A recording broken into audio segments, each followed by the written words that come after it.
Rail world کے معزز دوستوں، میں ہوں ماجد ملک اور آپ تمام دیکھنے اور سننے والوں کو السلام علیکم۔ ناظرین گرامی، آج سے کچھ عرصہ قبل ہمیں سننے کو ملتا تھا کہ بھارت نے اذان پر یا پھر مسلمانوں کے دوسرے اعمال پر پابندی لگا دی ہے، لیکن افسوسناک طور پر اب ہمیں ایسی خبریں سعودی عرب سے سننے کو مل رہی ہیں، جہاں مسلمانوں کے مقدس ترین مہینے رمضان المبارک میں نہ صرف لاؤڈ سپیکر پر اذان دینے پر پابندی عائد کر دی گئی ہے، بلکہ اس کے علاوہ بھی ایسی پابندیاں دیکھنے کو ملی ہیں کہ پوری امت مسلمہ حیران و پریشان ہے۔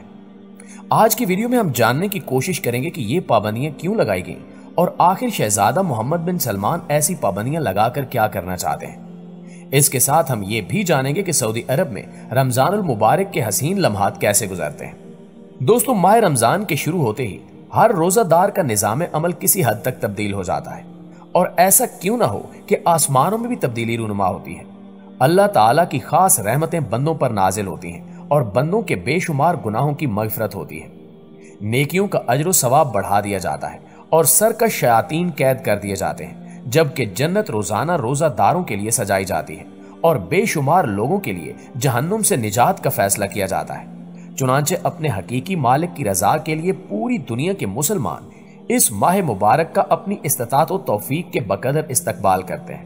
دیگر ممالک کی طرح سعودی عرب میں بھی ماہ رمضان کی آمد پر خصوصی انتظامات کیے جاتے ہیں۔ رمضان سے قبل زندگی گزارنے کے لیے ضروری اشیاء مثلا چاول، تیل، چینی اور کھجور وغیرہ سستے داموں میں فروخت کی جاتی ہیں۔ اوس طبقے کے افراد رمضان کی آفر کا فائدہ اٹھا کر نہ صرف ماہ رمضان بلکہ مزید چند ماہ کے لیے یہ اشیاء خرید کر رکھ لیتے ہیں، اور ماہ رمضان میں بھی اشیاء کی قیمتوں پر کافی حد تک کنٹرول رہتا ہے۔ سعودی عرب میں پھلوں کی پیداوار کم ہے، لیکن اللہ کے فضل و کرم سے دنیا کا ہر پھل آسانی سے مناسب دام پر دستیاب ہو جاتا ہے۔ کہا جاتا ہے کہ یہاں بجلی کا مسئلہ تو نہیں ہوتا، بجلی سالوں میں صرف اسی وقت چند لمحوں کے لیے جاتی ہے جب نیٹ ورک میں کوئی خرابی آ جائے۔ کھانے پینے کی چیزوں میں عمومی طور پر ملاوٹ نہیں ہوتی، یہاں کسی طرح کا خوف نہیں ہے۔ رات میں بھی کسی وقت صرف میاں بیوی اکیلے اپنی گاڑی سے سینکڑوں میل کے سفر پر نکل جاتے ہیں۔ غرضے کے وہ سہولیات اور آرام جو برے صغیر میں اعلیٰ طبقے کو بھی نہیں ملتا، وہ یہاں عام لوگوں کو میسر ہے۔ سعودیہ کی آبادی 3 کروڑ اور 30 لاکھ ہے۔ تقریباً 1 کروڑ باہر کے لوگ سعودی عرب میں کام کرتے ہیں، جن میں سے سب سے زیادہ ہندوستان کے 30 لاکھ لوگ ہیں۔ اس کے بعد پاکستان اور مصر کے لوگ ہیں۔ اس طرح سعودی عرب دنیا کا چوتھا ملک ہے جہاں سب سے زیادہ باہر کے لوگ کام کرتے ہیں۔ دوستو، دوسری طرف سعودی عرب کی عوام کو اس بار رمضان المبارک میں عجیب پابندیوں کا سامنا بھی کرنا پڑے گا۔ جیسا کہ سعودی عرب کی حکومت نے فجر، مغرب اور عشاء کی نمازوں میں لاؤڈ سپیکر کے استعمال پر پابندی لگا دی ہے۔ وزارت اسلامی امور نے مملکت بھر کی مساجد کو تحریری طور پر ہدایت کی ہے کہ مساجد کے لاؤڈ سپیکر صرف اذان اور تکبیر کے لیے استعمال کیے جائیں اور ان کی آواز کا لیول 1/3 سے زیادہ نہ ہو۔ تمام مساجد ان ہدایات کی پابند ہیں۔ اس کے علاوہ آل شیخ نے رمضان میں عطیات جمع کرنے اور نماز کے مناظر نشر کرنے کے لیے کیمروں کے استعمال پر بھی پابندی عائد کر دی ہے، جبکہ اس بار مسجدوں کے اندر افطاری کرنے پر بھی سخت پابندی عائد ہوگی۔ اس کے ساتھ ساتھ حکم نامے میں یہ بھی کہا گیا ہے کہ مساجد کے ائمہ اور مؤذن حضرات ڈیوٹی کی مکمل پابندی کریں اور انتہائی ضرورت کے علاوہ کسی حالت میں رمضان کے دوران ڈیوٹی سے غیر حاضر نہ ہوں۔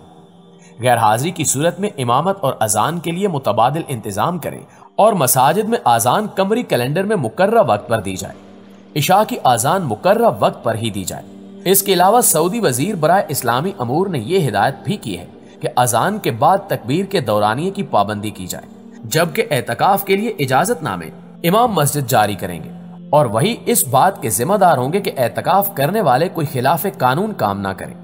ان پابندیوں کے بعد بعض لوگ سعودی حکومت پر تنقید کر رہے ہیں، جبکہ کچھ لوگ ان اقدامات کو اچھا قرار دے رہے ہیں، کیونکہ ان اقدامات سے اسلامی عقائد کی پابندی اچھی طریقے سے کی جا سکے گی۔ ناظرین، آپ کو بتاتے چلیں کہ سعودی عرب کے شہر العیسا کے عوام رمضان المبارک کے بابرکت ایام میں ایک دلچسپ روایت پر عمل کرتے ہیں۔ صدیوں سے چلی آ رہی اس عادت اور روایت کو عصری چہل پہل نے بھی متاثر کیا ہے، اور آج بھی مقامی باشندے اس خوبصورت روایت پر عمل پیرا ہیں۔ مقامی سطح پر اس اخلاقی قدر کو النقصہ کا نام دیا جاتا ہے۔ افطاری سے قبل العیسا میں رہنے والے روزہ دار اپنی افطاری میں سے کچھ سامان اپنے پڑوسیوں تک پہنچاتے ہیں۔ العیسا گورنری کے ایک شہری مسلم جاسم البراہیم نے بتایا کہ یہاں کے لوگوں میں یہ ایک اچھی خوبی ہے